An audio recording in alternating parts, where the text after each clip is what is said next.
Hello बच्चों, SVN online classes में आपका स्वागत है। देखो, आज अपना टॉपिक है यहाँ पे पुष्पीय पादपों में लैंगिक जनन।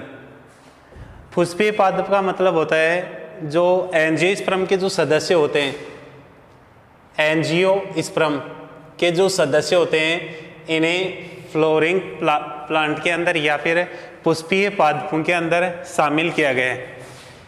यहाँ पे देखना, संपूर्ण जो पादप जगत है उसे 5 भागों के अंदर डिवाइड किया गया था। एक होता है थैलोफाइटा, दूसरा था उसमें ब्रायोफाइटा, तीसरा था टेरिडोफाइटा, चौथा था जिम्नोस्पर्म और पांचवा था इसमें एंजियोस्पर्म।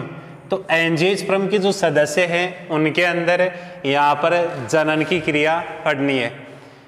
थैलोफाइटा के अंदर शैवालीय जो सदस्य हैं उनको किसके अंदर रखा गया है? थैलोफाइटा में। उसके बाद में पादपों का दूसरा वर्ग आता है ब्रायोफाइटा, तीसरा आता है इसमें टेरिडो, चौथा आता है जिम्नो और पांचवा आता है एंजियो। विकासीय दृष्टि से देखते हैं तो यहाँ पे थैलो से ब्रायो, ब्रायो से टेरिडो, टेरिडो से जिम्नो और जिम्नो से एंजियोस्पर्म की उत्पत्ति मानी गई है।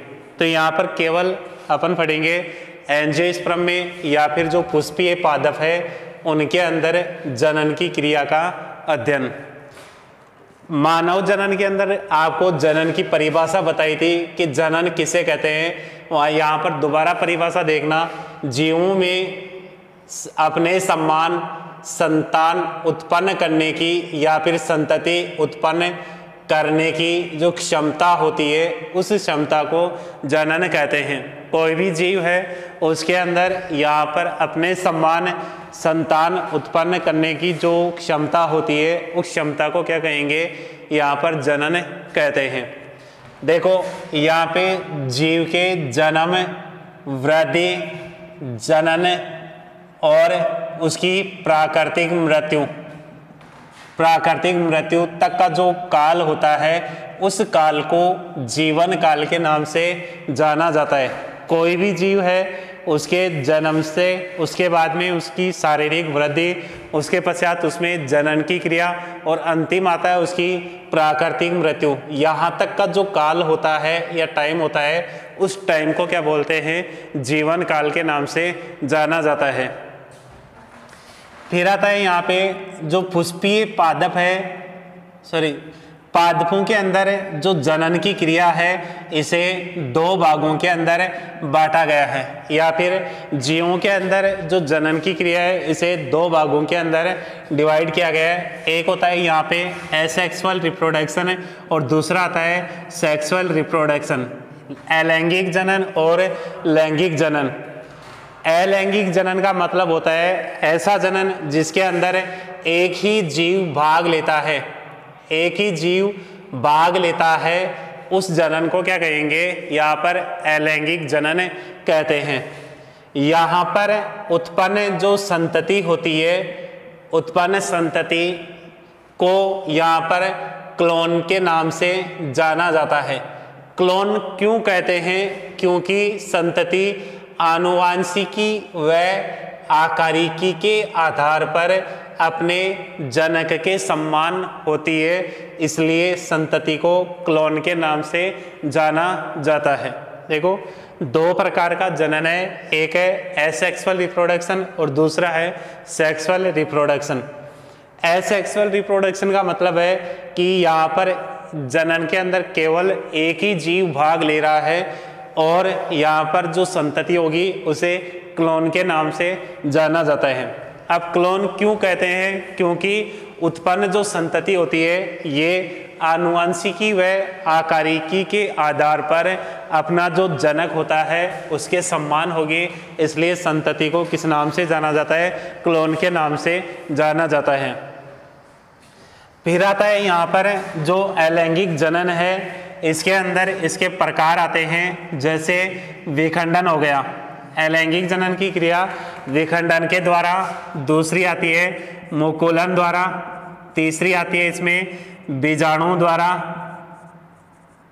और चौथी आती है इसमें यहाँ पे कायिक जनन। देखो अलैंगिक जो जनन है इसकी विधियां है विखंडन, मुकुलन, बीजाणु द्वारा और कायिक जनन। विखंडन को यहाँ पर दो भागों के अंदर डिवाइड किया गया है। एक तो होता है इसमें द्विविखंडन और दूसरा होता है इसमें बहुविखंडन। द्विविखंडन का मतलब होता है कि यहाँ पर जीव दो बराबर भागों के अंदर डिवाइड होता है, उस जनन को क्या कहेंगे, द्विविखंडन कहते हैं। बहुविखंडन का मतलब क्या होगा कि जीव यहाँ पर दो से अधिक खंडों के अंदर विभाजित होता है, उसे क्या कहेंगे, बहुविखंडन कहते हैं। सेकंड जो प्रकार आता है इसमें आता है मुकुलन। इसके अंदर जो हाइड्रा होता है इसके अंदर यहाँ पर अतिवृद्धि विकसित होती है। इस अतिवृद्धि को मुकुल कहते हैं और अनुकूल परिस्थितियों के अंदर ये अतिवृद्धि अलग होकर के नए जीव का निर्माण करती है।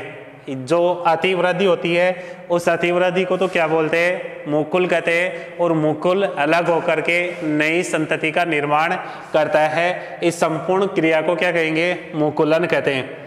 तीसरा आता है यहाँ पे बीजाणु द्वारा। जो कवक होते हैं, कवक के अंदर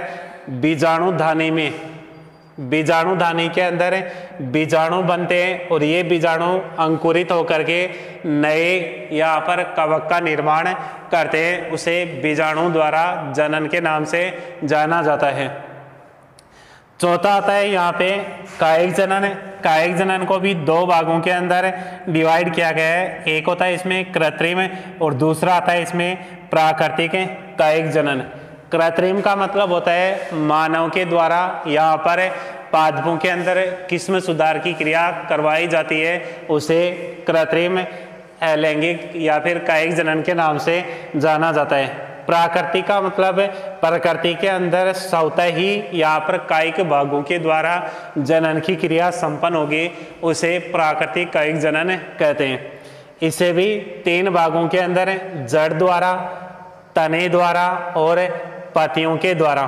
देखो जड़ों के द्वारा नए प्लांट का विकास होना, जड़ द्वारा कृत्रिम जनन हो गया, तने द्वारा हो गया, तने के द्वारा कायिक जनन हो गया, और तीसरा है पत्तियों के द्वारा कायिक जनन। दोबारा देखना, अलैंगिक जनन एक ही जीव भाग ले रहा है, उत्पन्न संतति को क्लोन के नाम से जाना जाता है। इसके अलावा ये जो संतति होती है आकारिकी और आनुवंशिकी के आधार पर जनक जीव के समान होती है। इसके अंदर कुछ प्रकार हैं। पहला है विखंडन। विखंडन का मतलब होता है टूटना। दो प्रकार का है, एक है द्विविखंडन और दूसरा आता है बहुविखंडन। द्विविखंडन का मतलब होगा दो भागों के अंदर टूटना, और बहुविखंडन का मतलब होता है बहुत सारे भागों के अंदर विभाजित होना। फिर आता है मुकुलन। हाइड्रा के अंदर यहाँ पर अतिवृद्धि विकसित होती है, अतिवृद्धि को मुकुल कहते हैं। मुकुल अलग होकर के नए जीव का निर्माण करता है। तीसरा आता है बीजाणु द्वारा। जो कवक है इनके अंदर बीजाणुधानी का निर्माण होता है, और जो बीजाणुधानी होगी इसके अंदर बीजाणु का निर्माण होता है, जो अंकुरित होकर के नए कवक का निर्माण करता है। फिर आता है कायिक जनन। कायिक भागों के द्वारा नए पादप का विकास होना कायिक जनन कहलाता है। दो प्रकार है इसके भी, कृत्रिम व प्राकृतिक। मानव के द्वारा कृत्रिम रूप से यहाँ पर पादपों की जो किस्म है उसके अंदर सुधार करवाया जाता है। दूसरा है प्राकृतिक। प्रकृति के अंदर स्वतः ही पादप के कायिक भागों के द्वारा जनन की क्रिया संपन्न होती है, उसे प्राकृतिक कायिक जनन कहते हैं। प्राकृतिक कायिक जनन के अंदर इसे वापस तीन भागों के अंदर जड़ द्वारा कायिक जनन, तने द्वारा और पत्तियों के द्वारा कायिक जनन की क्रिया। इसके बाद में आता है यहाँ पे जो अलैंगिक जनन है इसका महत्व है। जीवों के अंदर अलैंगिक जनन इसका महत्व है। देखो अलैंगिक जनन मुख्यतः पादपों की बात कर रहे हैं हम यहाँ पे। अलैंगिक जनन का पादपों के अंदर क्या महत्व है? अलैंगिक जनन का महत्व है, देखो पहला महत्व होता है इसमें कम समय में अधिक संततियां उत्पन्न करना। कम समय में अधिक संततियां उत्पन्न करना। दूसरा महत्व आता है किसी वीरान क्षेत्र को, यहाँ पर वीरान क्षेत्र को जल्दी हरा भरा करने में। किसी भी वीरान क्षेत्र का मतलब है ऐसा क्षेत्र जहाँ पे वनस्पतियाँ नहीं है, उस क्षेत्र को यहाँ पर कायिक जनन की सहायता से या फिर अलैंगिक जनन की सहायता से जल्दी हरा भरा किया जा सकता है। तीसरा आता है यहाँ पर जो पादप होते हैं, पादपों के लाभदायक जो लक्षण होते हैं, लाभदायक लक्षण, इनको लाभदायक लक्षणों को कई पीढ़ियों तक संरक्षित रखा जा सकता है। जो लाभदायक लक्षण होते हैं उन लक्षणों को कई पीढ़ियों तक यहाँ पे संरक्षित रखा जा सकता है।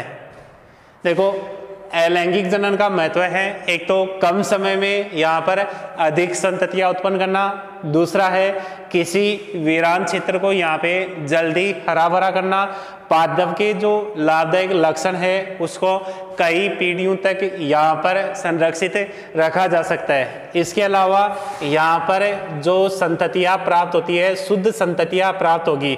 शुद्ध संततियाँ, इसका मतलब है कि जो संतति होगी उनके अंदर विभिन्नताएं उत्पन्न नहीं होगी, जिसके कारण यहाँ पे नई जाति का विकास नहीं होता है। और जो शुद्ध लक्षण होते हैं वो भी लंबे समय तक यहाँ पर प्रकृति के अंदर बने रहते हैं।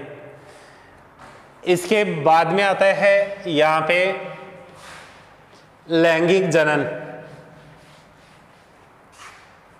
देखो सेकंड टॉपिक आता है अपना यहाँ पे लैंगिक जनन या फिर सेक्सुअल रिप्रोडक्शन। देखो पहला आता है लैंगिक जनन किसे कहते हैं। लैंगिक जनन का मतलब होता है कि यहाँ पर दो जीव भाग लेते हैं और एक संतति का निर्माण करते हैं, या फिर वह जनन जिसमें दो जीव भाग लेते हैं, दो जीव भाग लेकर यहाँ पर नई संतति का निर्माण करते हैं। संतति का यहाँ पे क्या कर रहा है, निर्माण करता है, उस जनन को क्या कहेंगे, लैंगिक जनन कहते हैं।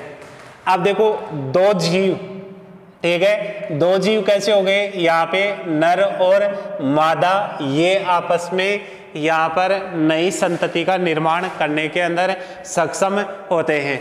जो नई संतति उत्पन्न हो रही है इसके द्वारा यहाँ पर विभिन्नताएं उत्पन्न होगी और धीरे धीरे प्रकृति के अंदर जो नई जाति होती है उसका भी क्या होता है, यहाँ पर निर्माण होता है या फिर उद्भव होता है। देखो लैंगिक जनन के द्वारा यहाँ पर जो नई संतति बन रही है उसके अंदर विभिन्नताएं उत्पन्न होगी और ये जो विभिन्नताएं है आगे जाकर के नई जाति के निर्माण में सहायक होती है। अब देखो केवल पादपों की बात कर रहे हैं हम। पादपों के अंदर यहाँ पर जो पुष्प के बनने के आधार पर पादपों को दो भागों के अंदर डिवाइड किया गया है। एक होता है मोनोकार्पिक प्लांट और दूसरे आते हैं इसमें पॉलीकार्पिक प्लांट। एक तो होता है मोनोकार्पिक और दूसरा आता है इसमें पॉलीकार्पिक। मोनोकार्पिक का मतलब क्या होता है कि ऐसे पादप जिनमें जीवन चक्र में केवल एक बार पुष्पन की क्रिया होती है, उन पादपों को क्या बोलते हैं, मोनोकार्पिक पादप कहते हैं।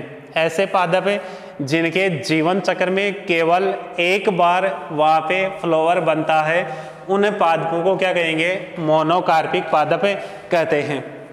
सेकंड आता है यहाँ पे पॉलीकार्पिक। पॉलीकार्पिक का मतलब होता है ऐसे पादप जिनके अंदर वर्ष भर यहाँ पे पुष्पन की क्रिया होती है या फिर प्रत्येक वर्ष उनके अंदर पुष्पन की क्रिया होगी, उन पादपों को क्या कहेंगे, पॉलीकार्पिक पादप कहते हैं। देखो मोनोकार्पिक के अंदर एग्जाम्पल देखना, जो एक बीजपत्री पादप होते हैं, जैसे गेहूं हो गया, चना हो गया, ठीक है, जौ हो गया, सरसों, इनके अंदर जीवन चक्र के अंदर एक ही बार फ्लावर आते हैं, ठीक है, उसके पश्चात इनकी मृत्यु हो जाती है। तो इस प्रकार के जो पादप होते हैं उन्हें मोनोकार्पिक पादप कहते हैं।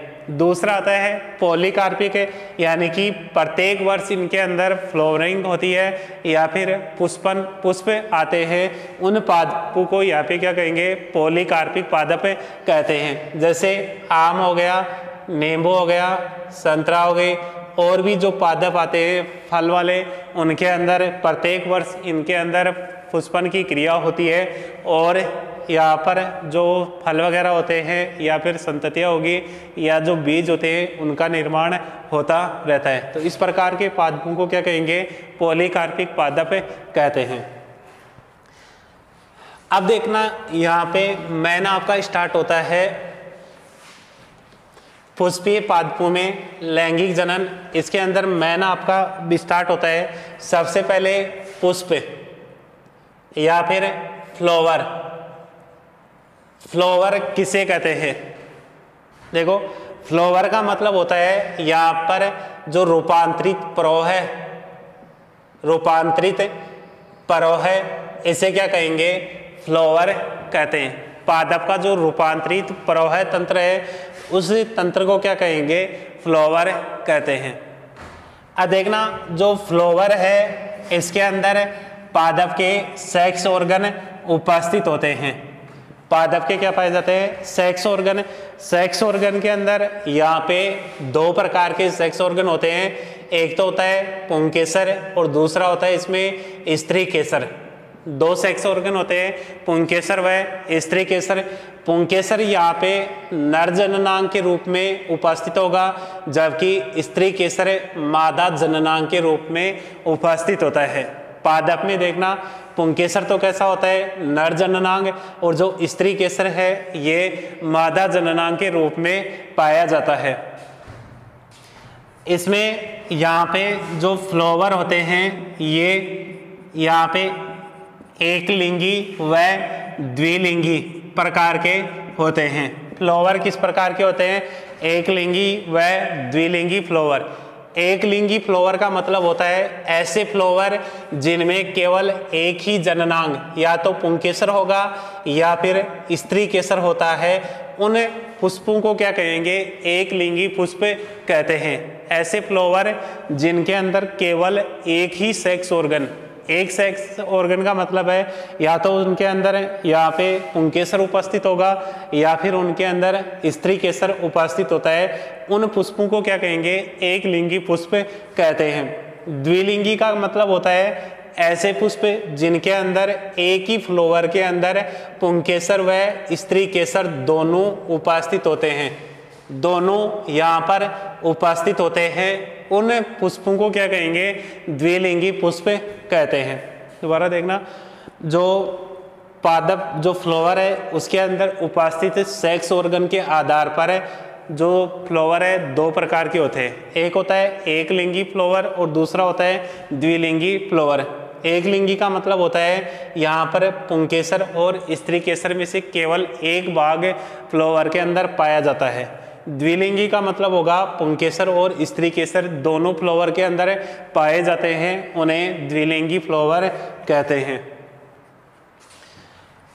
अब एक फ्लावर की संरचना के भाग आते हैं कि फ्लावर की संरचना के अंदर कौन कौन से भाग होते हैं। देखो, सबसे बीच वाला जो भाग होता है इस भाग को यहाँ पे स्त्री केसर कहते हैं। इस भाग से या इसके अंदर जो पराग जो पुंकेसर होते हैं ये बाहर निकलते हैं। इस भाग से कौन से भाग बाहर निकलते हैं, पुंकेसर। इसके बाद इसके अंदर आता है इसका ग्रीन भाग जिसे बाह्य दलपुंज के नाम से जाना जाता है, और जो रंगीन भाग होता है उसे दलपुंज के नाम से जाना जाता है। जिसके ऊपर फ्लावर उपस्थित होता है उसे पुष्पासन कहते हैं। जिसकी सहायता से फ्लावर जुड़ता है उसको पुष्प वृंत के नाम से जाना जाता है। दोबारा देखना, एक फ्लावर है, फ्लावर के कौन कौन से भाग होते हैं इनके अंदर देखना। सबसे पहले बीच वाला जो भाग है इस भाग को यहाँ पे स्त्री केसर कहते हैं। ये वाली जो संरचना है ये पुंकेसर इसके बाहर की ओर दलपुंज और सबसे बाहर बाह्य दलपुंज। जिस संरचना के ऊपर फ्लावर उपस्थित होता है उसे पुष्पासन कहते हैं, और जिसकी सहायता से फ्लावर पादप से जुड़ा रहता है उस संरचना को पुष्पवृंत कहते हैं। भाग 4 भाग है, जिसमें सबसे बाहर की ओर है बाह्य दलपुंज, दूसरा आता है दलपुंज, तीसरा आता है पुंकेसर, चौथा आता है स्त्री केसर। देखो, बाह्य दलपुंज फ्लावर के अंदर जो ग्रीन भाग होता है, सबसे बाहर की ओर हरे रंग का जो भाग होता है, जो पुष्प को एक जगह बांधे रखने का कार्य करता है, उस भाग को क्या कहेंगे? बाह्य दलपुंज कहते हैं। फ्लावर का सबसे बाह्यतम भाग जो फ्लावर को एक जगह बांधे रखने का कार्य करता है, उस भाग को क्या कहेंगे? बाह्य दलपुंज कहते हैं। और अधिकांश पादपों के अंदर ये यहाँ पर ग्रीन रंग का होता है या ग्रीन कलर का होता है। इसके अलावा यदि आप बात करोगे गुड़हल की, तो गुड़हल के अंदर जो बाह्य दलपुंज होता है ये रंगीन होता है। तो ये इसका अपवाद हो गया, गुड़हल इसका अपवाद हो गया कि गुड़हल के अंदर बाह्य दलपुंज कैसा होता है? यहाँ पे रंगीन होता है। दूसरा आता है दलपुंज। पुष्प का जो रंगीन भाग होता है या जो रंगीन पंखुड़ियाँ होती है, उन भागों को क्या कहेंगे? दलपुंज कहते हैं। पुष्प के अंदर जो रंगीन भाग है या फिर उसकी पंखुड़ियाँ है, इन पंखुड़ियों को किस नाम से जाना जाता है? दलपुंज के नाम से जाना जाता है। ये पंखुड़ियाँ यहाँ पर कीटों को आकर्षित करती है और इन पुष्पों के अंदर जो परागण की क्रिया होती है उसको संपन्न करवाती है। देखो, पादप के अंदर जो फ्लावर है उसके अंदर रंगीन भाग कौन सा है? दलपुंज। दलपुंज रंगीन है, कीटों को अपनी ओर आकर्षित कर रहा है। आकर्षित क्यों कर रहा है? क्योंकि यहाँ पर आकर्षण से इनमें जो परागण की क्रिया होती है वो संपन्न होती है। तीसरा आता है इसमें पुंकेसर। पुंकेसर नर जननांग वाला जो भाग है, इसे पुंकेसर के नाम से जाना जाता है। इसके अंदर 3 संरचनाएं आती है। एक तो होता है पुतंतु, दूसरा आता है योजी और तीसरा होता है इसमें परागकोश। देखो, नर जननांग को 3 भागों के अंदर डिवाइड किया गया है। एक तो होता है पुतंतु, एक योजी और एक परागकोश। यहाँ पे जो पुंकेसर है उसके अंदर जो धागेनुमा संरचना है, उस धागेनुमा संरचना को क्या कहेंगे?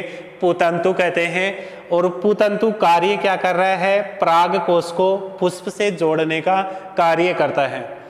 दूसरा जो भाग आता है योजी। योजी वह स्थल है जहाँ पर पुतंतु और परागकोश आपस में जुड़ते हैं, उस भाग को क्या बोलते हैं? योजी कहते हैं। और तीसरा आता है इसमें परागकोश। यहाँ पे वह भाग होता है जिसके अंदर पराग कणों का निर्माण होता है, उस भाग को क्या कहेंगे? परागकोश कहते हैं। इसके बाद में नंबर 3 आता है स्त्री केसर। स्त्री केसर के अंदर भी यहाँ पर 3 भाग होते हैं। वर्तिका हो गई, दूसरा वर्तिकाग्र हो गई, इसके अलावा तीसरा होता है इसमें अंडाशय। ये तीनों जो संरचनाएं होती है ये आपस में मिलकर के यहाँ पर किसका निर्माण करती है? स्त्री केसर का निर्माण करती है। तो यहाँ पे जो शुरू वाले 2 भाग है बाह्य दलपुंज और दलपुंज, इन्हें यहाँ पर सहायक चक्रों के नाम से जाना जाता है, जबकि पुंकेसर व स्त्री केसर वाले भाग को जनन चक्र के नाम से जाना जाता है। 4 भाग है, 4 भागों को भी 2 भागों के अंदर डिवाइड किया गया है। शुरू वाले 2 है उन्हें सहायक चक्र और अंत वाले 2 है उन्हें जनन चक्र के नाम से जाना जाता है। तो ये थी यहाँ पे फ्लावर की संरचना। दोबारा देखना, फ्लावर किसे कहते हैं? जो रूपांतरित प्रवाह होता है उसे क्या कहेंगे? फ्लावर कहते हैं। देखो, यहाँ पे 4 भाग आते हैं, बाह्य दलपुंज, दलपुंज, पुंकेसर व स्त्री केसर। बाह्य दलपुंज और दलपुंज को सहायक चक्र कहते हैं, पुंकेसर व स्त्री केसर को जनन चक्र के नाम से जाना जाता है। बाह्य दलपुंज यहाँ पे हरे रंग का होता है जो कि फ्लावर को एक जगह बांधे रखने का कार्य करता है, और गुड़हल है ये इसका अपवाद है, क्योंकि यहाँ पे इनके अंदर जो बाह्य दलपुंज होगा ये रंगीन होता है। सेकंड आता है इसमें दलपुंज, पुष्प का रंगीन जो भाग है वो दलपुंज होता है, कीटों को आकर्षित करता है जिससे परागण की क्रिया संपन्न होती है। तीसरा है पुंकेसर, नर जननांग होगा, 3 भाग है, पुतंतु, योजी और परागकोश। पुतंतु यहाँ पे धागेनुमा संरचना होती है जो परागकोश को पुष्प से जोड़ने का कार्य करती है। दूसरी है योजी, वह संरचना जो पुतंतु वह परागकोश को, ये पुतंतु ये परागकोश, इनको जोड़ने वाली संरचना को योजी कहते हैं। तीसरा है परागकोश, वह संरचना जिनके अंदर जो परागकण होते हैं उनका निर्माण होता है, उस संरचना को परागकोश कहते हैं। तीसरा है इसमें, चौथा आता है इसमें स्त्री केसर। स्त्री केसर में 3 भाग है, वर्तिका, वर्तिकाग्र और अंडाशय। यहाँ पे केवल सेंटर वाला जो भाग है उसके अंदर ये भाग उपस्थित होता है। स्त्री केसर के अंदर आधारीय जो भाग होता है फूला हुआ होता है जिसके अंदर बीजांड पाया जाता है। फूला हुआ जो भाग है इसी भाग को किस नाम से जाना जाता है? अंडाशय। और जो लैंगिक जनन करने वाले जो पादप होते हैं उनके अंदर अंडाशय के द्वारा जो फल का निर्माण होता है वो होता है। अंडाशय के द्वारा किसका निर्माण होगा? यहाँ पे फल का निर्माण होता है। अब आता है यहाँ पे जो फ्लावर है इसके अंदर सेक्स ऑर्गन है, इनके बारे में विस्तार से तो देखो। पहला यहाँ पे आता है इसमें पुंकेसर, टॉपिक का नाम है अपना पुंकेसर। लघु बीजाणुधानी,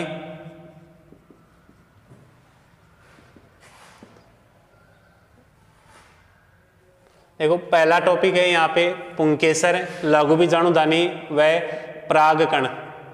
ठीक है, देखो अभी आपको बताया कि जो पुंकेसर है नर जननांग वाला भाग है और यहाँ पे इसके 3 भाग बताए हैं, जिनको पहला था पुतंतु, दूसरा था यहाँ पे योजी और तीसरा था इसमें परागकोश। ठीक है, कोई स्पेशल नहीं है इनके बारे में, थोड़ा सा जनरल इंट्रोडक्शन ही था। इसके बाद में मैन आता है इसमें लघु बीजाणुधानी, या फिर आप ये भी बोल सकते हो परागकोश। लघु बीजाणुधानी या फिर परागकोश। अब देखो लघु बीजाणुधानी या फिर जो परागकोश होता है ये अधिकतर कैसा होता है? द्विकोष्ठीय। द्विकोष्ठीय का मतलब होगा परागकोश के अंदर 2 कोष्ठ पाए जाते हैं, जबकि कुछ एक पादप ऐसे होते हैं जिनके अंदर यहाँ पे परागकोश एक कोष्ठीय होता है, यानी कि परागकोश के अंदर एक ही कोष्ठ उपस्थित होता है। अब देखना, एक जो परागकोश होता है, एक जो परागकोश है इसके अंदर 2 कोष्ठ है और एक है यहाँ पे एक कोष्ठीय। अब देखना यहाँ पे एक जो द्विकोष्ठीय परागकोश होता है इसके एक कोष्ठ में यहाँ पे 2 लघु बीजाणुधानियां पाई जाती है। देखो एक कोष्ठ के अंदर कितनी लघु बीजाणुधानियां पाई जाती है? 2 लघु बीजाणुधानियां पाई जाती है।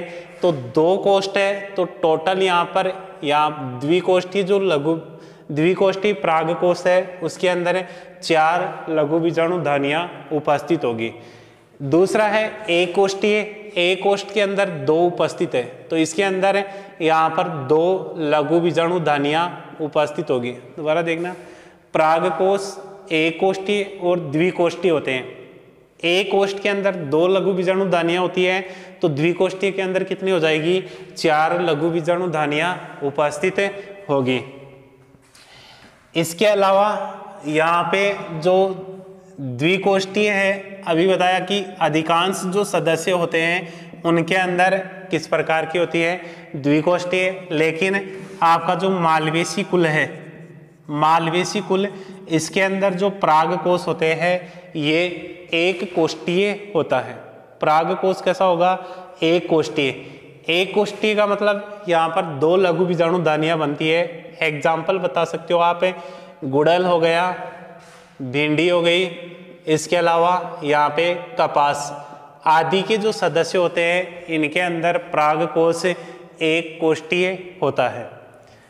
अब इसके बाद में आता है यहाँ पे जो परागकोश है उसकी संरचना। आगे टॉपिक आता है इसी से रिलेटेड है ये भी कि परागकोश की संरचना। देखो टॉपिक है अपना यहाँ पे परागकोश की संरचना। देखो परागकोश की जो संरचना है इसका निर्माण परागभित्तियां व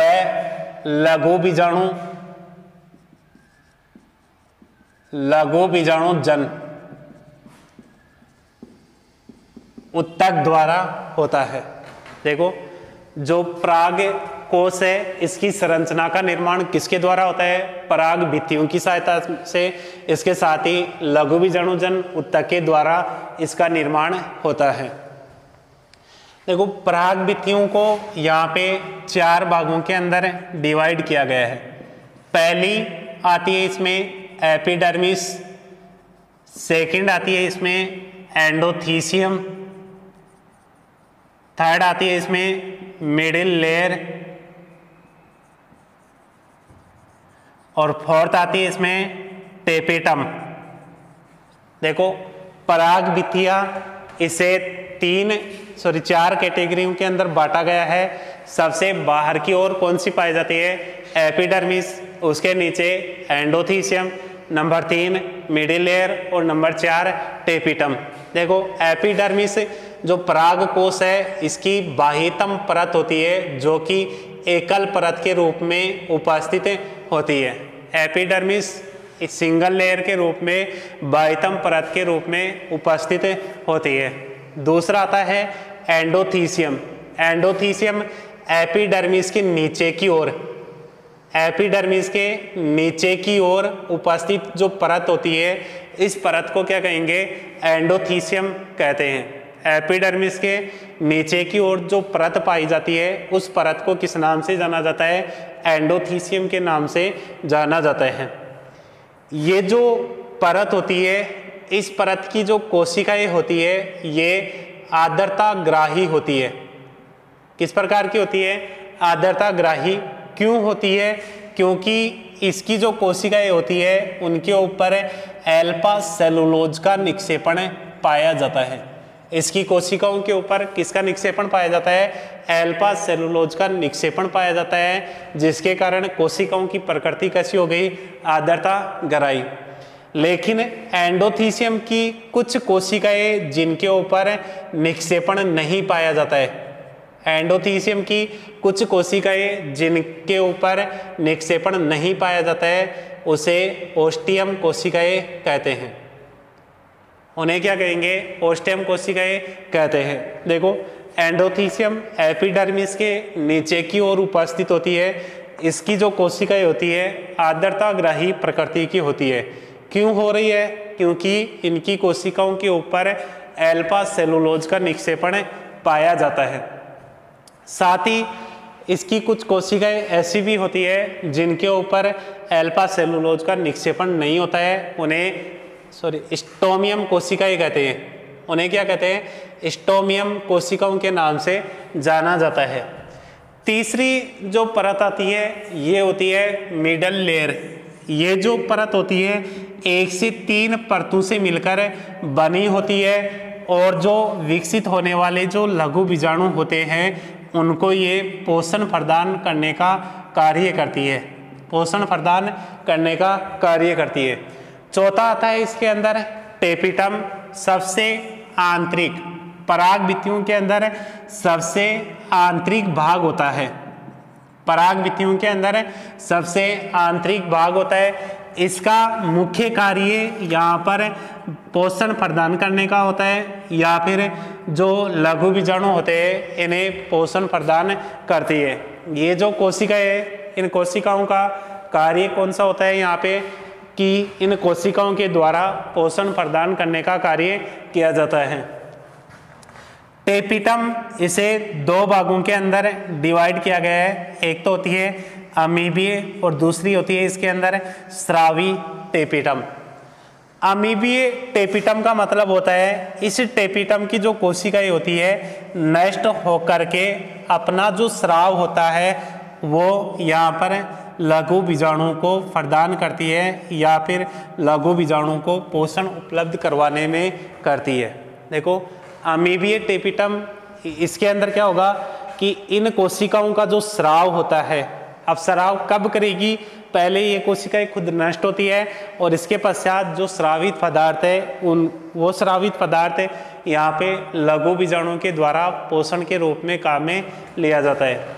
दूसरा आता है यहाँ पे स्रावी टेपिटम। इस टेपिटम की जो कोशिकाएं होती है ये यहाँ पे पोषक पदार्थों का स्रावण करती है जो कि लघु बीजाणुओं के द्वारा काम में लिया जाता है।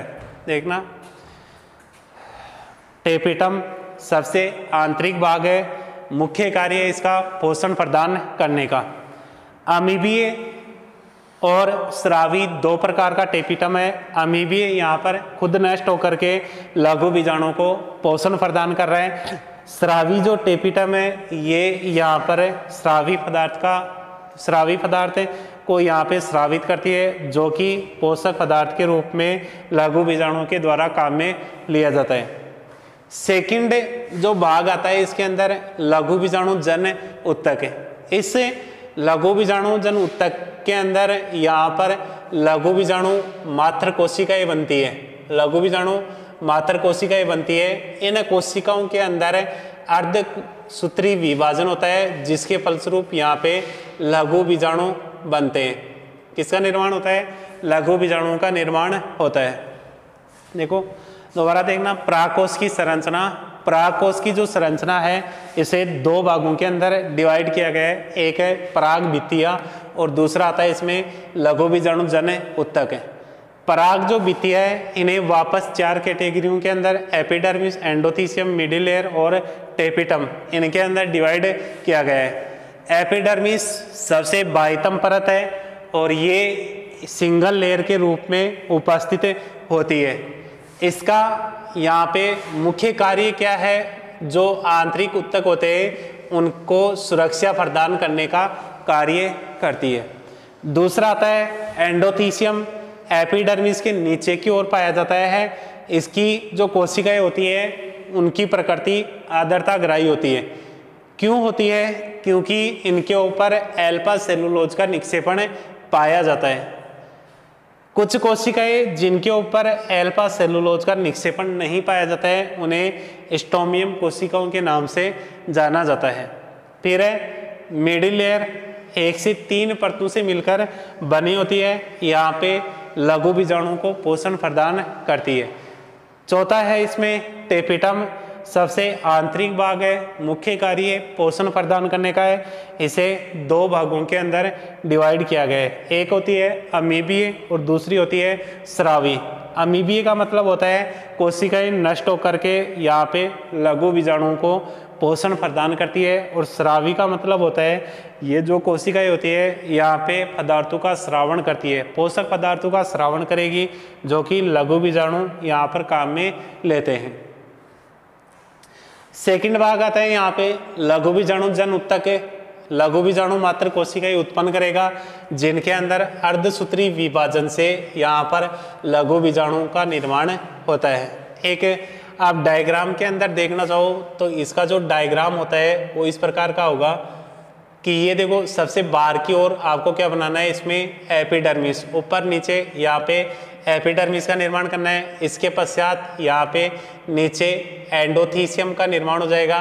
फिर 3 जो परतें होती है वो किसकी होगी? यहाँ पे मिडिल लेयर की। 3 परतें किसकी होती है? मिडिल लेयर की। यहाँ पे संयोजी उत्तक होता है, कनेक्टिव टिश्यू होता है। जो इसके पश्चात इनके मध्य यहाँ पे बीजाणुजन कोशिकाएं या फिर जो लघु बीजाणु होते हैं वो उपस्थित होते हैं। और जो बीच वाला भाग है ये बच गया, यहाँ पे टेपिटम का उपस्थित होगा। तो देखना सबसे बाह्यतम भाग कौन सा हो गया, एपिडर्मिस का। इसके नीचे की ओर कौन सा हो गया, एंडोथीसियम। फिर नीचे कौन सा आएगा, मिडिल लेयर। आंतरिक भाग कौन सा है, टेपिटम। टेपिटम के अंदर यहाँ पे जो बीजाणु मात्र कोशिकाएं होती है या फिर बीजाणु होते हैं ये उपस्थित होते हैं। यहाँ पर द्विकोष्ठीय परागकोश है, इसके मध्य यहाँ पे संयोजी ऊतक उपस्थित होता है। इस प्रकार से परागकोश की संरचना होती है। आज के लिए इतना ही।